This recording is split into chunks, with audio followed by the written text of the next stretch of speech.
There you are, dear listeners, swinging about in a tree as usual.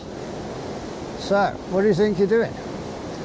This episode of the Snaplink radio show is brought to you by none other than Stephen Palmtree of the esteemed band The Water Company, in which he attempts to play guitar in various disreputable establishments from Swansea to Bridgend. So, thanks to him, I have been fueled up with nightmare fuel of a all-day breakfast from Spoons. And here we are. Life in general has gone a bit wacky. So what do we do when it goes wacky? We get out on the river and look at this flooded South Wales River right behind me. It's dead low water in the sea, so there won't be anything fresh. But hopefully there'll be fish up.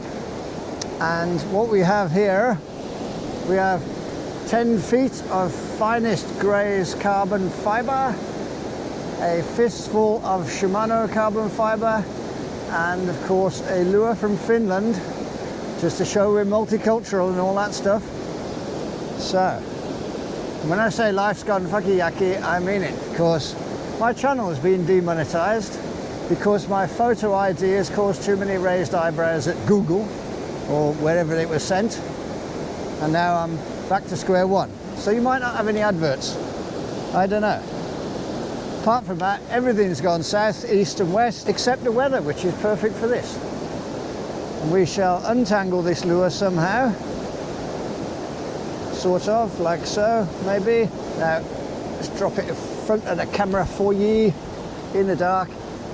You've got to rig up with single hooks to be in accordance with NRW rules. Now, this method of rigging, using 100-pound braid loops, I got from my French friend Jeremy Busquet. He'd probably crucify me now for saying that wrong, but he's in Italy with some hot birds, so he doesn't care. And if you really want to know how to do it, I did make a video about 100 videos back. It was pretty pants probably, but it shows you exactly how to rig these up, and you will get a much better strike to hook up ratio than you get with any other single hook rigger I've tried. So it is really worth a little bit of effort. It only takes 10 minutes and it will improve your results. So get out of that tree. Let's get you out of the tree. There we are. And look at that lure tangling up in a tree. It's very windy, and it's very keen. Everything's very keen to get involved. So, here we are. We have lots of water. I got a funny feeling it's rising again. It's up about a foot since I went to Spoons for breakfast, and the gauge said it was holding steady, but it's still, if you look up there on the mountain, a tad damp. So we will throw our Rapalas around for an hour or so, as you do in these situations, and we shall have a jolly good time. Make sure your drag is right, and here we go, first cast.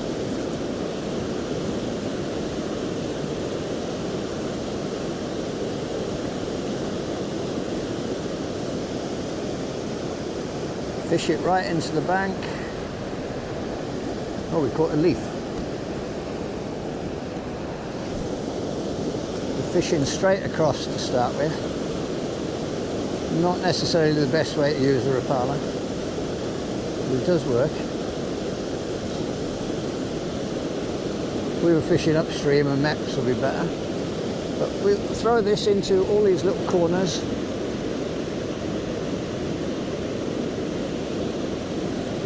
I fished that corner from those rocks once, a good few years ago in the autumn, and a steelhead, proper rainbow steelhead, came after the lure, about 10 or 12 pound. Just to show you how weird it can be.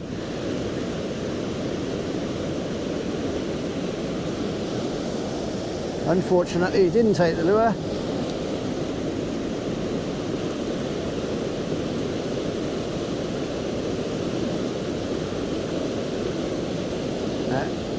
Once you throw in straight over, so you're coming with the current, you can slow your retrieve right down.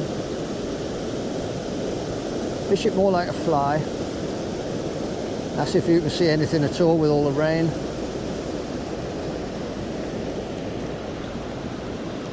And try not to miss any water.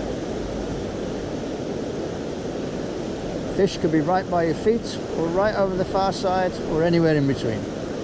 Oh, I think that was a stone.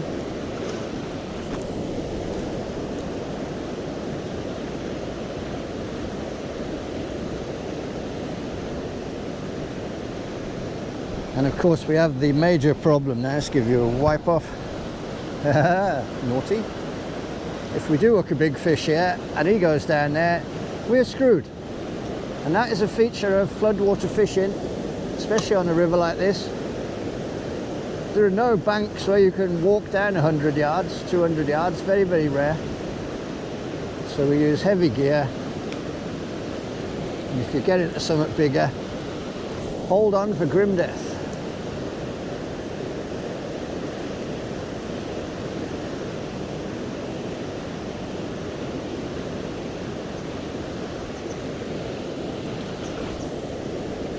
And I did once make a video on how running water can calm your mind. And by God, I need it now.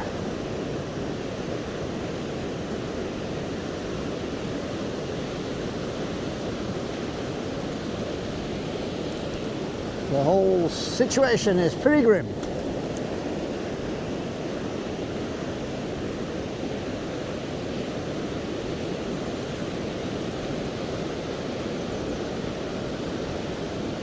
Don't neglect places like that in the corner. It looks a bit naff, but that's exactly where the fish will come up. They take the path of least resistance and they'll come up there. And when they do come up, they do tend to just sit for a while. And then they're very susceptible to a lure of any sort. Even a fag end with a hook in it would do.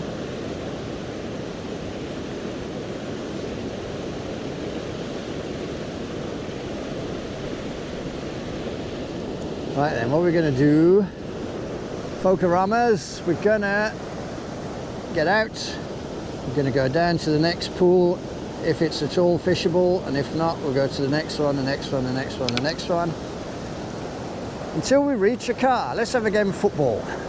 Doing.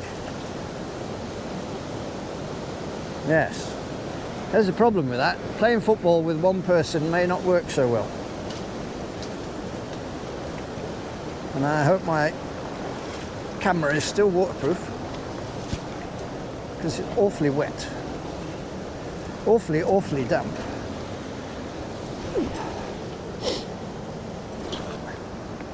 Rock climbing with a bad back.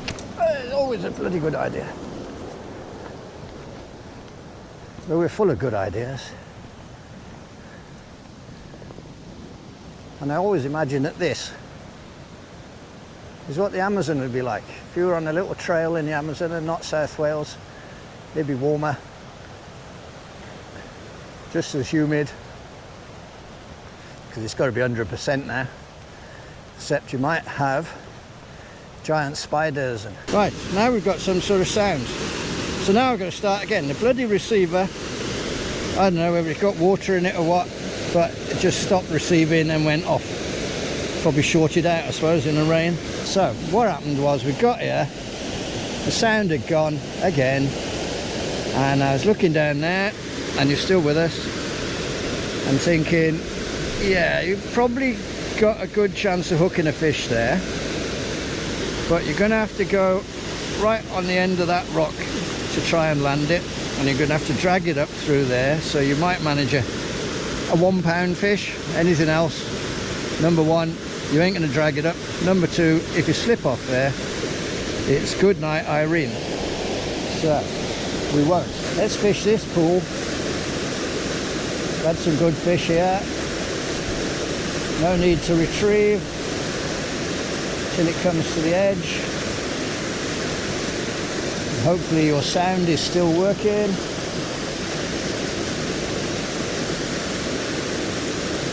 I got a feeling I got the intro and everything else went to crap. because the rain got in the receiver.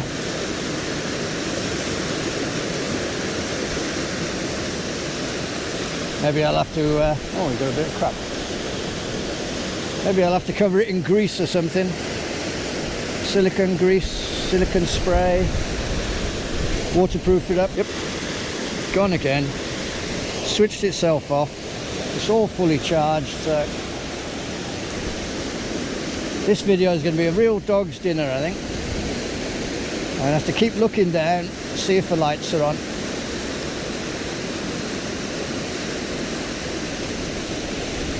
And I got no way of charging it when I'm out like this.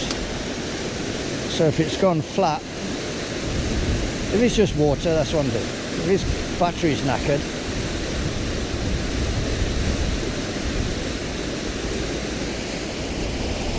I have to keep checking it. So I can add that to everything else, including a 60 quid SD card that was knackered the other day.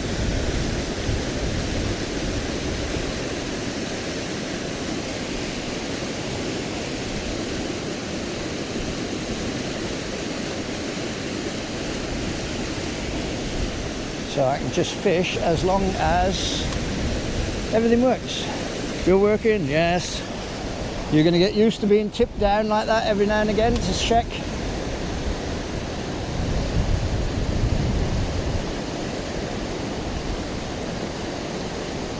But this stormy wind is probably going to put an end to sea fishing for a while. Suing, for instance, you can look at, I would say, probably 30 to 35 hours of hard fishing per fish.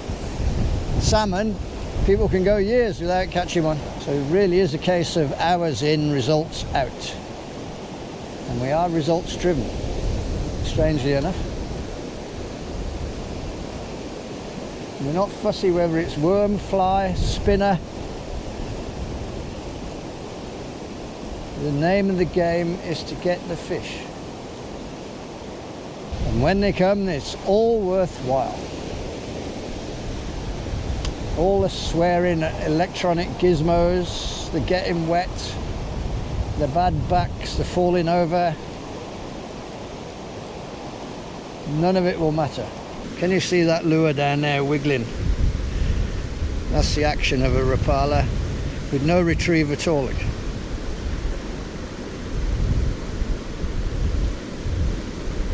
In this sort of water you don't need a retrieve, just throw across, leave him come round. And the way things are going, I think the receiver will be joining him shortly, because it's far from happy. Let's hope it doesn't burn out.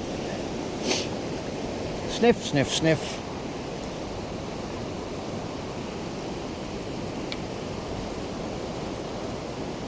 Let's go down to the next pool.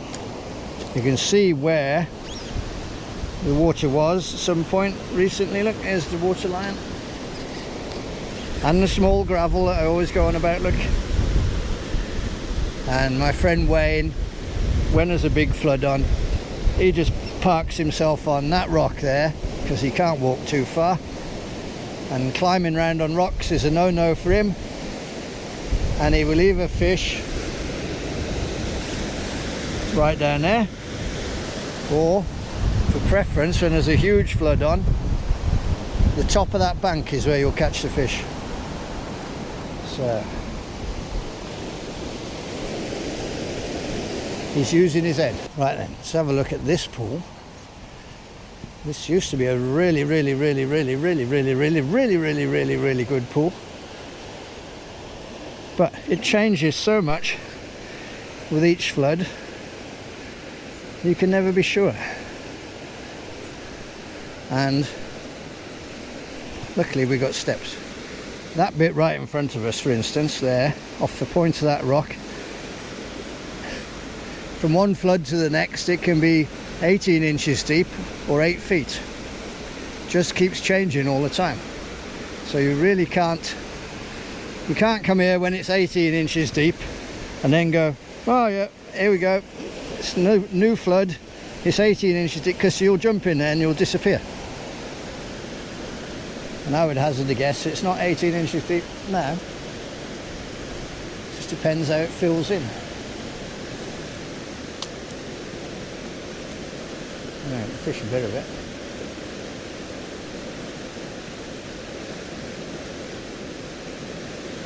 We do catch fish from the far side over there, but my own bank, where we'll see in a minute,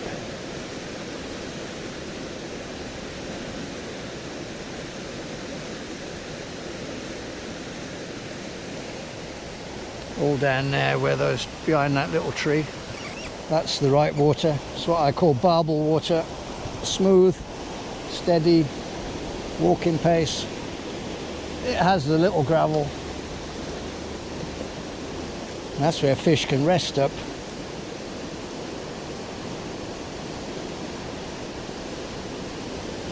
Thing gone off again. Right, we're on again.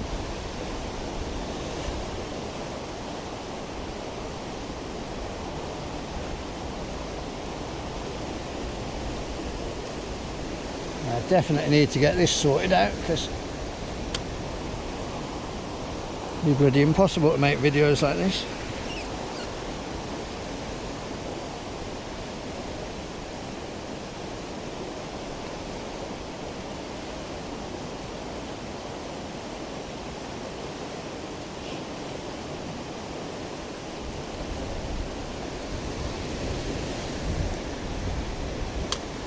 Have to have a look in its little charging bay dock thing to see if anything's got in there that's covered the contacts. Because fair play, it was bought for me, for which I am incredibly grateful. But it has a hard life.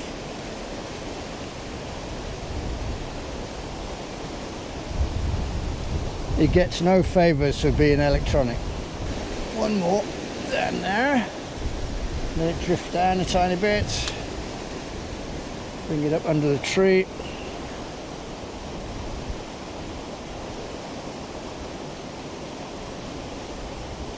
Some of you might remember from another video that just down there's two rocks under the surface, big ones like I'm standing on, and where the current goes around them it's dug a really deep hole. If you tried wading down there now, you'd just disappear. It's precisely the sort of place where a fish might lurk.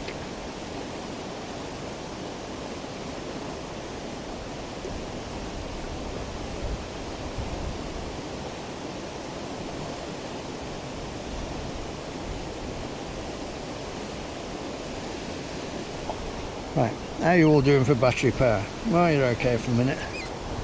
We've only got another couple 100 metres of water and some pools.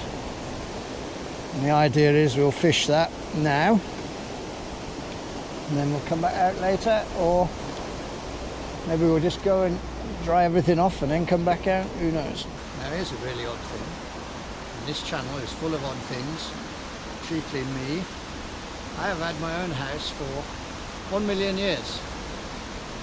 But I don't think I've actually been home for 25 years. Figure that one. It's a very strange thought. Anyway, back to it. Up we go. These steps, courtesy of Titch. I won't give his real name because he likes to remain anonymous. But anyway, epic welding. Well done. Right, are you back? This bloody thing's gone off again.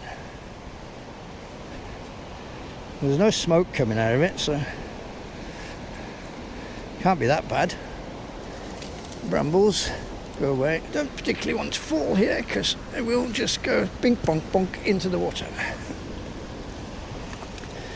And yes, if you're still with me, that is a technical term. Bink bonk bonk. Splash. No doubt be highly amusing to you.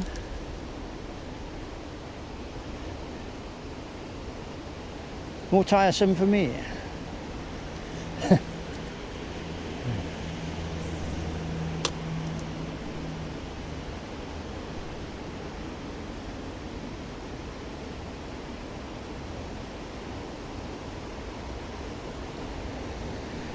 As you can probably tell by this video, I don't like fishing when I'm unsettled.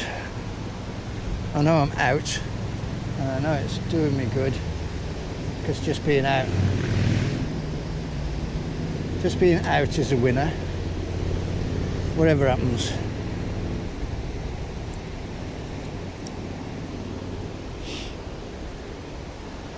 But I am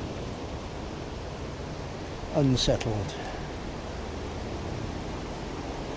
and that casts a shadow over the proceedings.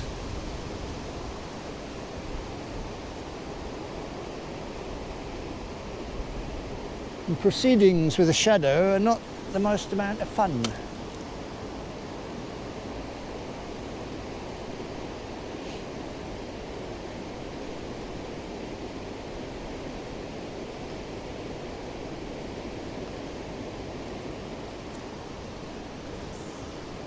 The sniff of a fish will be good, mind.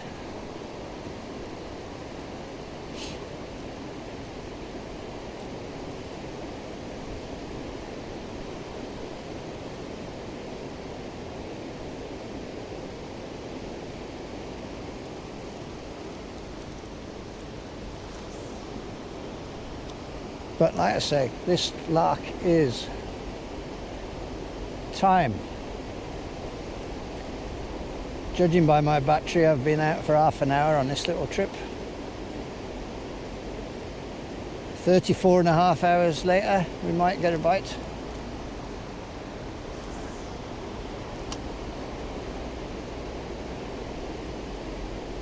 Trouble is, they're not 20 anymore, so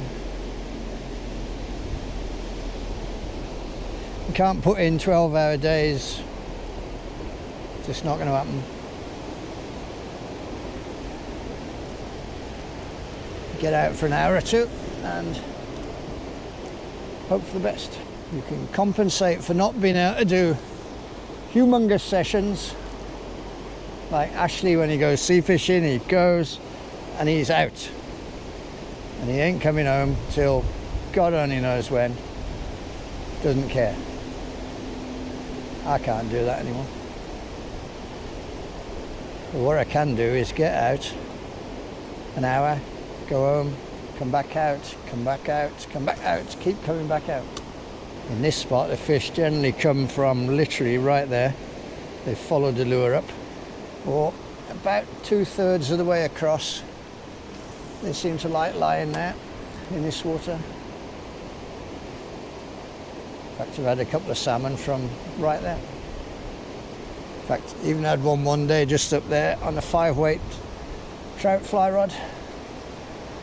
Had it on for so long it went from daylight to night time, and Stuart had to come down with his, what should we call him, work colleague, and torches, and light the pool up so we could land the buggy thing, because on a 5-weight it's kind of hard to do anything, as I found out last year when I won about £12 on a 3-weight. Right, let's try this one, if we can get under.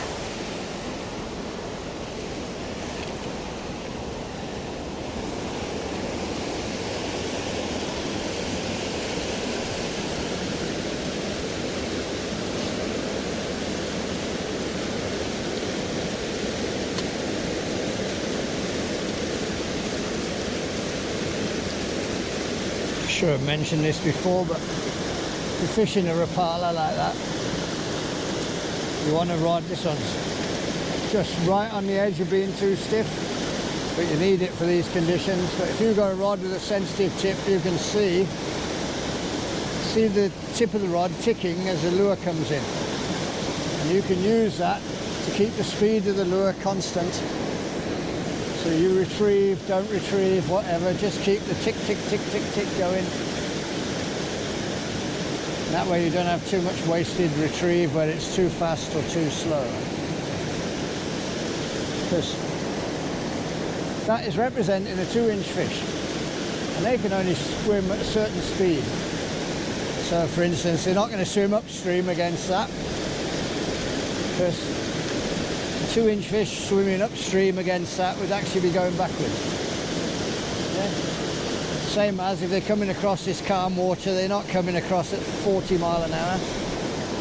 Although sometimes that's what it's needed to get the fish interested, but generally a Rapala has a nice tick, tick, tick when it's doing the right speed. And you can feel it.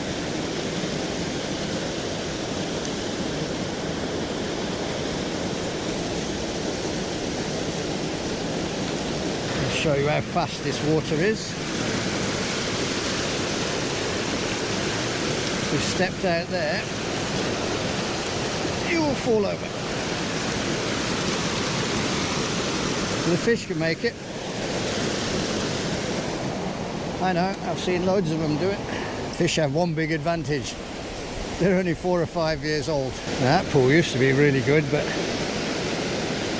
I'm sure how you'd fish it now. Of course, if you step this way to here, that little bit of wall there is all that's left, the one that went all the way along. In fact, there's a bit of it standing up there, look. I used to be able to get down there and walk all the way along and fish this. But now, you've only got that stump. And the chances of landing a fish off that are next to nothing. So I think we've got enough battery left to fish that there. And then that'll be it for you. So I'll switch you off for a second while I get down there. Right, are you back with us? Look at that interesting hole. Underwater moles, I would say. Being a wildlife expert and all that, definitely. So, right, we'll have a couple of casts here. I was going to fish down around the corner there. It's a little bit high. It'll be quite a struggle, I think. So, you're still with us. We've got a little bit of battery. We'll fish this here. I came through here the other day when the river was low and crossed over there. It's almost a river on its own now. Not sure if I'd fancy trying that. Anyway, I've had lots of fish from this pool.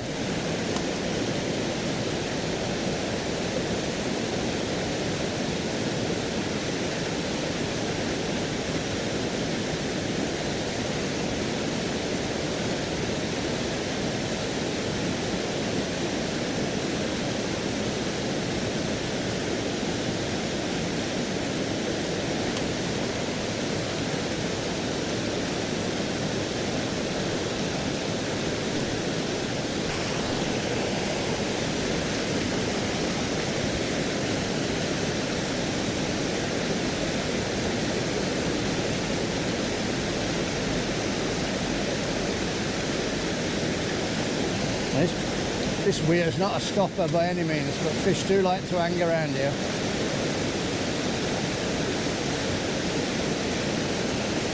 But being early in the season, they probably come in on this morning's tide, run straight through. At a steady 4 mile an hour. They could be anywhere.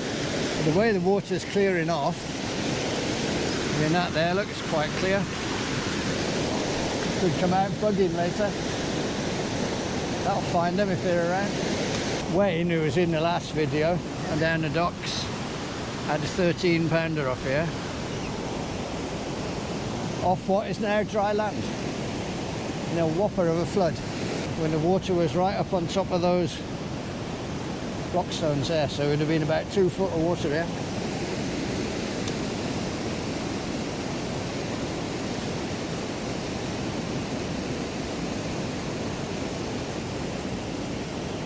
Fish that far bank, look, there's quiet water there. Parla wasn't happy there. And that's why, look, the hook has gone. You can see it. Hook is flipped up over the back. Straight away it comes to the surface.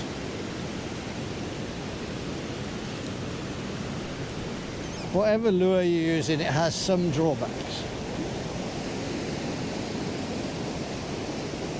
Like Rapala's, it's price. And once you have to swap to single hooks, nothing works right, because that's not how they're designed. The weight is wrong, everything. That lure was designed for 2 size 6 trebles, so they put a completely different sort of drag on it.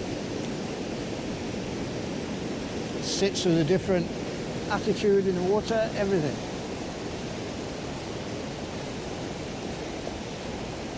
All you can do, make some allowances. Because rules is rules, I suppose. Never mind that the decline of salmon and sea trout is not actually the fault of anglers. We're the people who look after the rivers and put the money in. Whereas the people who do the real damage tend to get away. Yeah, that 13 pounder came off here when the water was right up on top of those rocks there, somewhere that level. So it'd be knee deep where I am now, down there. And that fish was lying on there somewhere. Could even have been up in the vegetation. Bloody good fish. Suing, 13 pound. I've had one of 13 and a half from just down there, where that tree is across there. And the same lie gave me a 12 pound salmon. So, and then since then, given me nothing at all. Wildlife is like that. You disturb the water, you move the rocks, whether it's by machines or floods, or you have a fallen tree, and they change their habits straight away. So, right, enough. Tell you what, while it's still with me and you've got a bit of battery left, so the meander, we fished not very much water, but some really good pools and really good conditions. No takes, no offers, no follows, no nothing. So all you need to do is come out later on and have another go, and have another go, and another go. And my apologies for being a moany, whingy git today. It's all getting on top of me a little bit. So I needed some river time. About half an hour, we'll be back out again soon.